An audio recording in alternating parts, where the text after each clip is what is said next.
Hi guys, Kylie here with LatestWiiUGames and welcome to some more online gameplay of Monster Hunter 3 Ultimate on the Nintendo Wii U.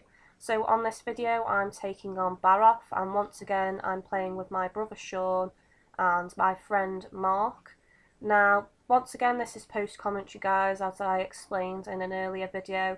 I do have a Skype call recorder, however the settings were incorrect.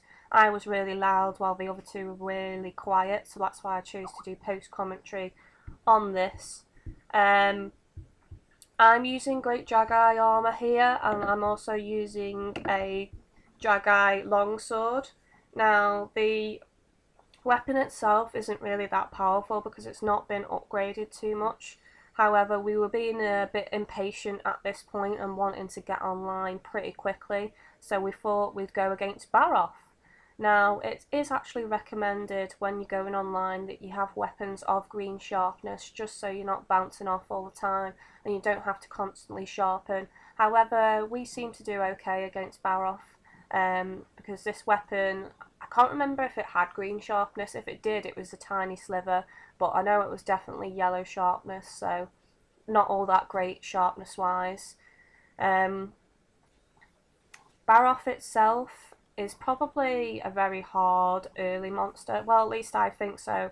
I don't find it hard to fight per se. I just think it's a very sturdy monster that has a lot of health for early on in the game. And in try it just seemed quite difficult. Like a long hunt, I'd say, even when fighting in a team.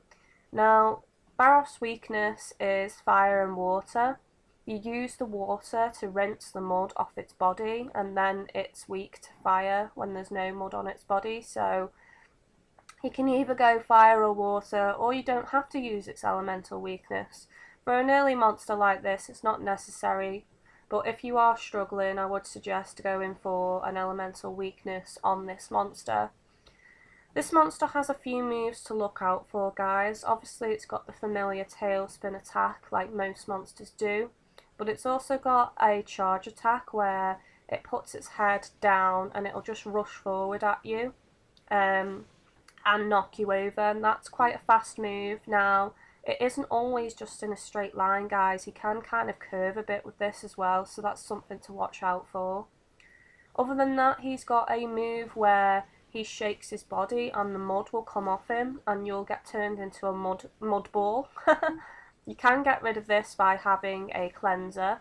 However, obviously it's best just to avoid that.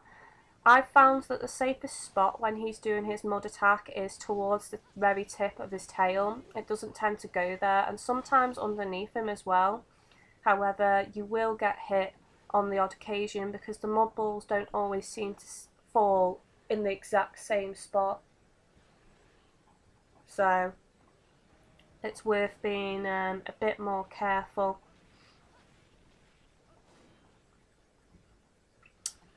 Obviously, if you knock the mud off his body, he won't be doing the mud attack all that often, but he will try and roll and put more mud back onto his body. This quest was actually quite funny because my brother kept using his overhead swing attack with his greatsword and it was making me go flying across the map.